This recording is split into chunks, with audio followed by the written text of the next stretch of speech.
Olá, boa noite. Lauriane, tá me ouvindo?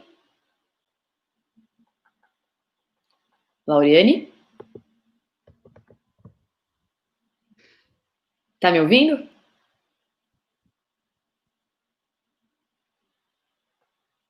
Boa noite. Lauriane, eu não tô te ouvindo. Será que... Tô te ouvindo, só que seu áudio tá bem baixinho.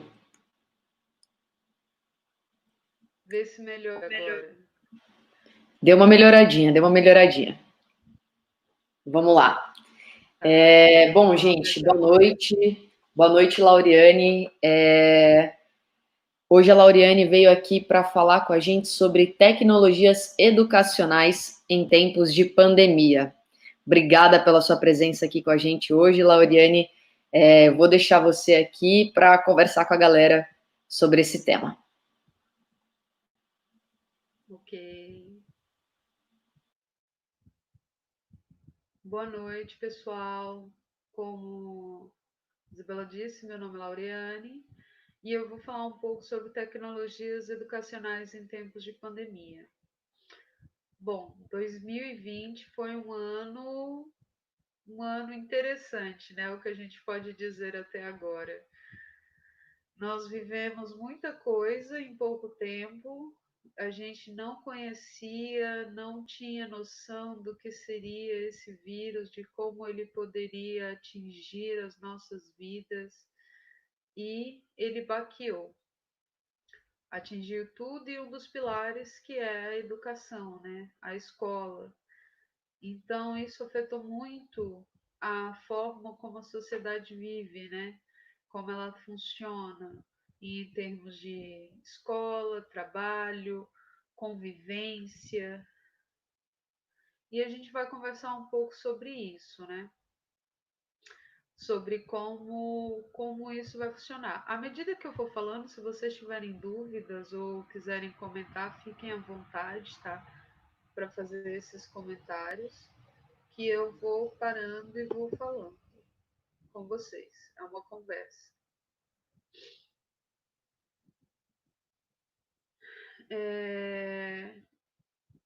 Então, a gente não sabe exatamente o que vai acontecer amanhã ou depois. A gente só sabe que não vai ser como era antes, né? Nada vai ser como era antes. As formas de convivência, as formas de trabalhar, de estudar foram modificadas, né? Então, o que fazer, né? A gente não vai voltar a ser como antes, como a gente vai pensar a educação a partir de agora, né? E aí eu te pergunto, como é que vai ser a nossa convivência dentro de sala de aula? Como vai ser a nossa convivência dentro de sala de aula, né? Como a gente vai poder trabalhar e motivar esses alunos a prestarem atenção, sendo que a gente não tem mais o antigamente, né? As nossas metodologias não podem ser mais as mesmas. A gente está num espaço que há 4 meses os alunos não sabem o que é rotina escolar. Então, quando eles voltarem, eles não vão ter mais aquela convivência, porque nós temos protocolos diferentes e aí a gente tem que pensar em medidas diferentes. O estado, dependendo de cada estado, a gente vai ter uma rotina nova, né? Porque agora a gente está no novo princípio, que é a da retomada. E essa retomada ela vai variar de local para local. Então, como que a gente vai fazer isso? Alguns estados vão voltar 30%, 70%, 100%, outros vão voltar primeiro remotamente, depois gradualmente. E como que a gente vai fazer isso? A sugestão que eu tenho para dar para vocês é da gente trabalhar algo que seja mais viável, mais próximo do cotidiano desses alunos, para a gente depois partir para os nossos temas. Então, como que a gente vai fazer isso? A gente vai pegar um tema, em vez da gente trabalhar por conteúdo, vamos trabalhar por temas. Então, a gente tem lá português, matemática, física, química, etc. Nós vamos fazer isso de acordo com os temas. Por exemplo, artigo em português. Nós estamos trabalhando o artigo na educação do ensino fundamental. Nós vamos trabalhar o artigo. Só que como a gente vai fazer isso é que é o diferencial. E aí vem as estratégias novas, né? Se eu estou falando que não vai ser nada igual, que vai ser tudo diferente, que esse aluno vem de uma rotina diferente, onde ele passa mais tempo na internet, tendo mais tempo de lazer do que de estudo em si, como que a gente vai fazer isso? Porque é claro que a gente tem aqueles alunos que tiveram aulas online, mantiveram aulas online, mas a gente também tem aqueles alunos que não tiveram aula alguma, né? Que foram totalmente suspensos, não tiveram convívio nenhum com a rotina. Então a gente vai trabalhar com 3 fontes, que seriam elas: as redes sociais, os jogos educacionais e a produção de conteúdos. Então, como eu estava falando, a gente pega o tema artigo, a gente vai trabalhar esse tema artigo na produção de conteúdo para dentro das redes sociais e, junto com isso, trabalhar os jogos educacionais. Mas eu não vou entrar em detalhes aqui muito nas redes sociais, porque logo em sequência dessa palestra, dessa conversa, nós teremos uma conversa com a Andressa, que vai falar sobre redes sociais, e na sequência nós teremos uma sobre jogos educacionais com o Juan. Então eu não vou entrar nesses 2 méritos. Vou falar da produção de conteúdos. E como que vai funcionar essa produção de conteúdos para as redes sociais ou para outras coisas? A gente vai pegar por tema, como eu disse, e trabalhar essa produção do aluno. Por que trabalhar a produção do aluno? Porque com o aluno, ele vai fazer duas coisas. Uma, vai gerar a autonomia dele, e 2, vai criar um empoderamento dele. O que eu quero dizer com isso? Que a gente vai trabalhar a construção do conhecimento pelo próprio aluno. Então, ele vai ser autor da sua aprendizagem. E aí a gente volta lá para Resnick na aprendizagem criativa, quando ele fala dos 4 P's, né? Pares, paixão, pensar brincando e projetos. Então, a criança ou adolescente ou jovem vai pegar um projeto que ele quer, que ele goste, seja uma rede social específica, vai criar um conteúdo para essa rede social específica, de acordo com o tema que vai ser proposto pelo professor.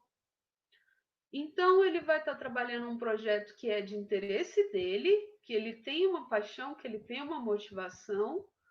Ele vai estar trabalhando com ele e para os outros colegas, porque essa publicação vai ficar visível para os colegas dele, não só dentro de sala de aula, mas para outras aulas, e vai fazer com que ele pense brincando. Um brincar no sentido de ser lúdico, porque não vai ser aquela coisa tradicional do escrever por escrever, mas um escrever com outros objetivos.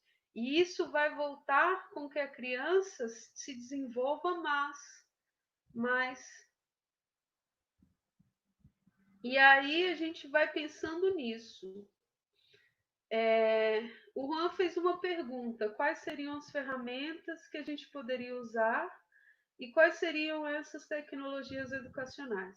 Então, as tecnologias educacionais, quando a gente está falando de 3 estratégias aqui: redes sociais, jogos educacionais e da produção de conteúdo. Essas seriam as estratégias.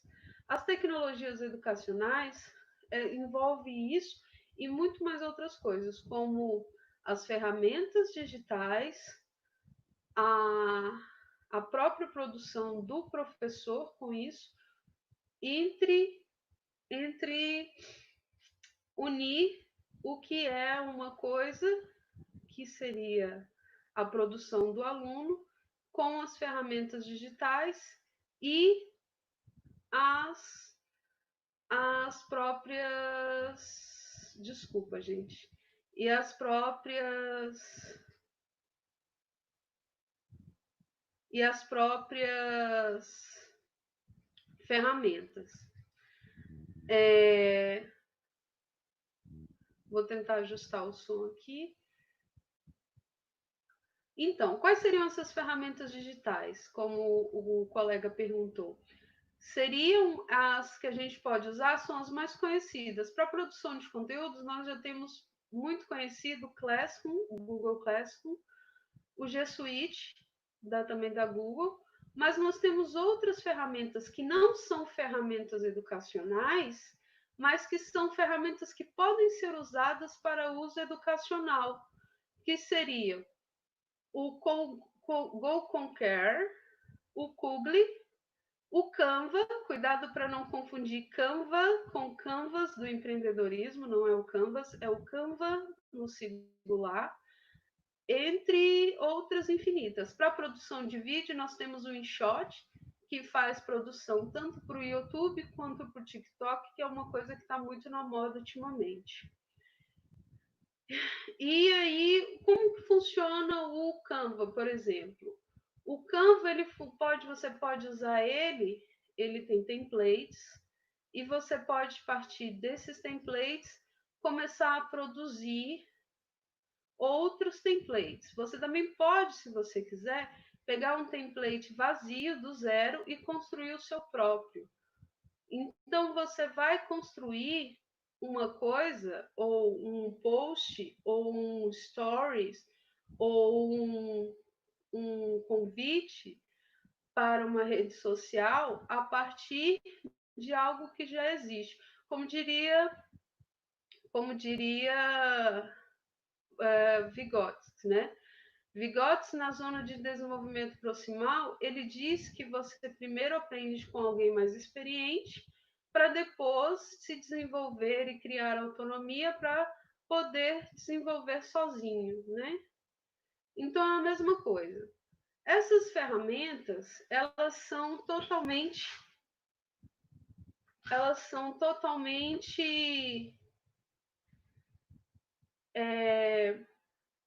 livres, são gratuitas,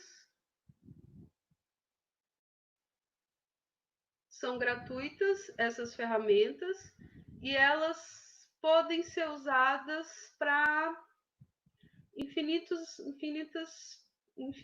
coisas. Desculpa, gente, eu perdi a linha quando me fizeram outra pergunta.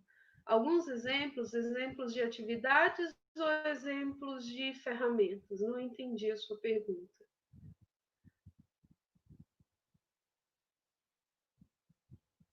Então, e aí, nessa construção que a gente vai fazer, a gente vai trabalhar partindo de algo que já existe para um tema, para algo específico. Então, como isso vai funcionar? A gente vai pegar X, por exemplo, eu teria que mostrar, né? A gente vai pegar um template, desse template a gente vai modificar, e essa modificação, ela funciona do estilo plug and play. O que isso quer dizer? Que ela é feita arrastando e encaixando os objetos no local que você quer. E aí você vai construindo a imagem que você quer. Uma criança pode fazer isso sozinha, né? A partir do momento que ela aprende a manusear a ferramenta, ela pode fazer isso sozinho. E aí essa criança, esse jovem, ele vai se desenvolvendo a partir disso. E essa é a magia, porque tem o desenvolvimento da criança aumenta. E quais são as vantagens de fazer isso? É você ter uma autonomia maior, um desenvolvimento da criatividade maior, você ter habilidades de desenvolvimento, infinitas, e a gente está preparando essas crianças e jovens para um trabalho futuro, né? Para o trabalho do futuro. E aí, quando essas crianças forem para uma empresa ou forem criar a sua empresa, elas vão precisar, talvez, dependendo do trabalho que elas tenham, criar soluções interativas, porque hoje em dia o mundo é muito interativo. Nós temos uma nova convivência que ela é online, e isso não vai passar mais, né? Ela veio para ficar. Então ela vai se desenvolvendo aos poucos, e esses poucos vai criando com que ela, vai fazendo com que ela tenha experiência, uma experiência que ela vai criando um arcabouço, e esse arcabouço que ela vai criando vai dando mais empoderamento para ela poder agir conforme ela vai querendo. E essa autonomia que ela gera nessa criança, nesse jovem, modifica muitas outras coisas, porque ele começa a se sentir dono de si e começa a ter uma resolução de problemas muito maior, porque ele foi ensinado, ou ele foi habituado a resolver problemas de forma muito simples desde muito pequeno, desde muito novo, né? Nós temos uma outra pergunta. Essas ferramentas servem para outros segmentos além da educação? Certo. Por exemplo, o trabalho, sim. Essas ferramentas, elas servem tanto para trabalho, quanto para educação, quanto para empresa. A maioria dessas ferramentas, elas já vêm com segmentos diferenciados. Então, por exemplo, você vai lá, tem a educação, você tem a parte da empresa e a parte do business, né? Então, você tem essas três classificações, entre outras classificações que existem, e aí você pode ir trabalhando. Então, você não precisa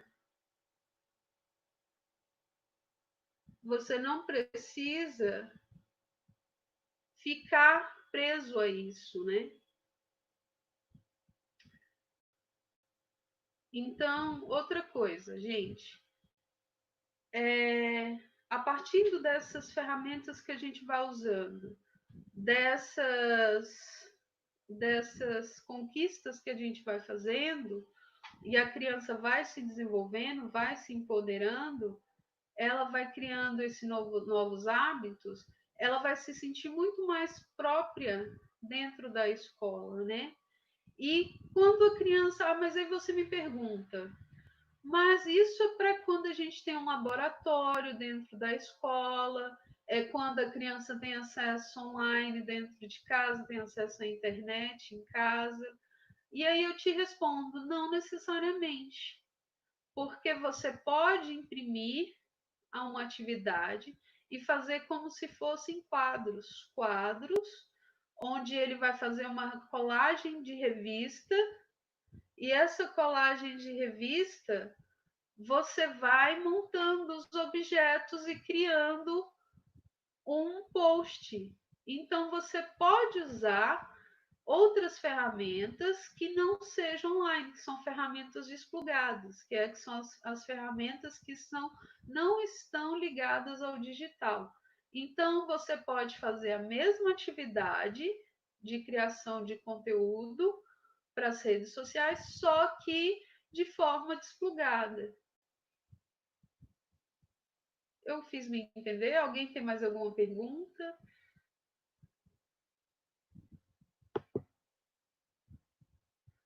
Então, gente, isso é o interessante da gente trabalhar essas atividades, porque a gente não precisa necessariamente, é claro, o uso da internet, o uso digital das ferramentas facilita muito, porque dá uma gama de variedade de coisas que a gente pode construir. Mas não necessariamente a gente não possa fazer as mesmas atividades com pessoas, com crianças e com jovens que não tenham acesso à internet, ou que não tenham acesso à internet na escola. A gente pode construir isso. E uma coisa que é mais interessante, eles não precisam necessariamente do computador para construir. Eles podem usar essas ferramentas de um celular, de um tablet ou de qualquer aparelho que tenha acesso à internet. Então, a gente pode construir outras formas, mas não precisa se sentir aprisionado por causa delas, dizendo de uma forma que acaba excluindo alunos. Não, a gente não acaba excluindo alunos, porque a gente pode usar outras estratégias com o mesmo fim, que seria a produção de conteúdos para redes sociais. E isso que é a tecnologia, você construir, você criar novas formas.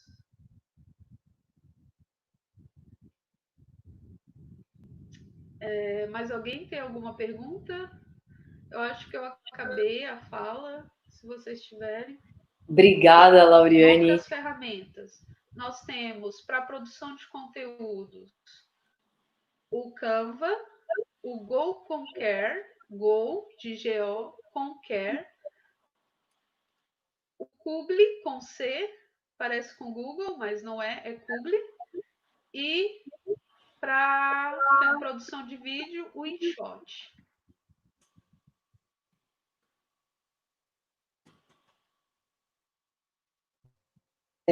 Lauriane, eu estou colocando os nomes aqui dessas ferramentas que você falou, é Canva, InShot, Kugli e Go Conquer. Como é que eu escrevo o Go Conquer? Ah, tá. G-O-N-Q-R. Tá, Go Conquer. Aqui.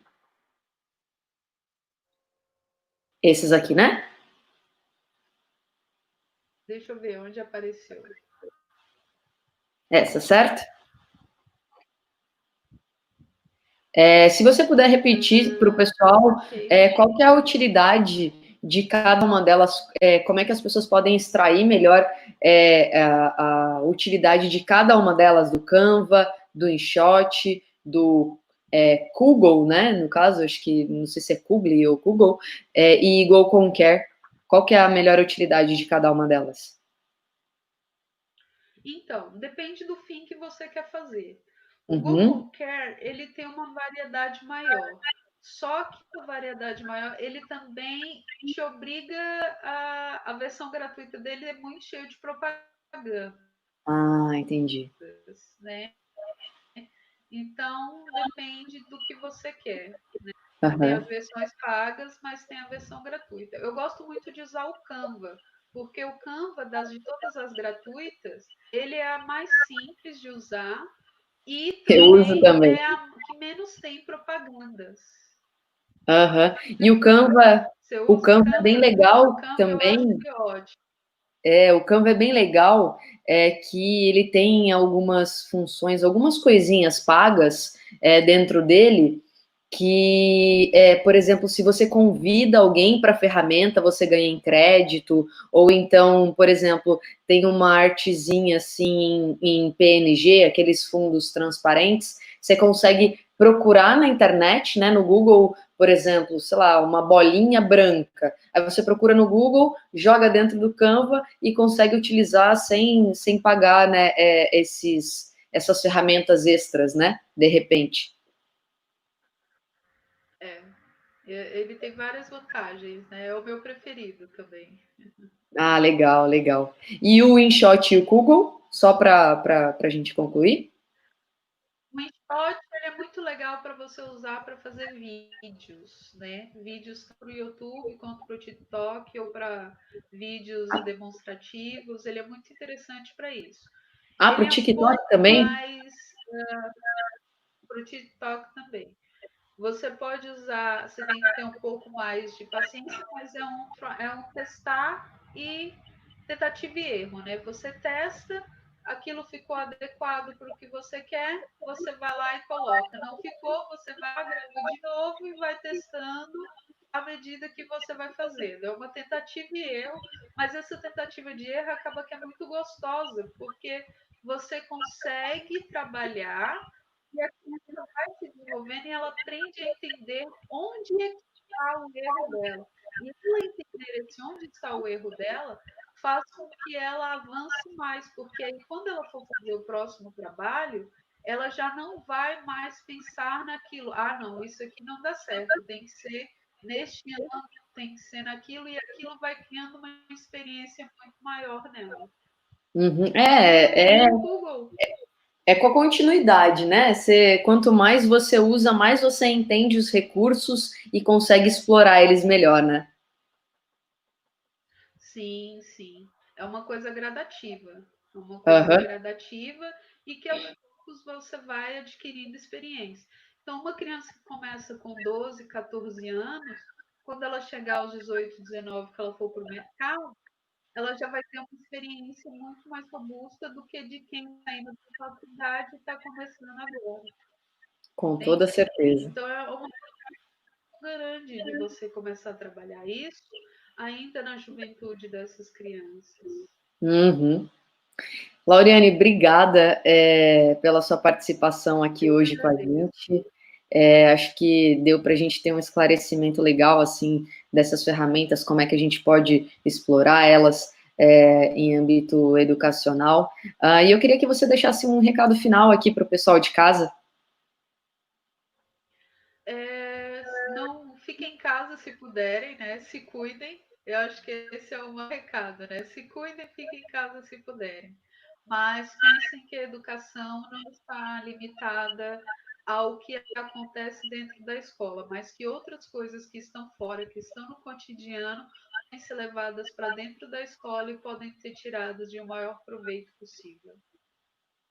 Legal. E obrigada Obrigada. por estarem comigo aqui hoje. Obrigada, viu, Lauriane? Obrigada mesmo. Um abração, uma ótima noite para você. E para você que está aí de casa assistindo a gente aqui, não sai daí não, que logo mais a gente está de volta. Tá ok? Tchau, tchau. Tchau, tchau.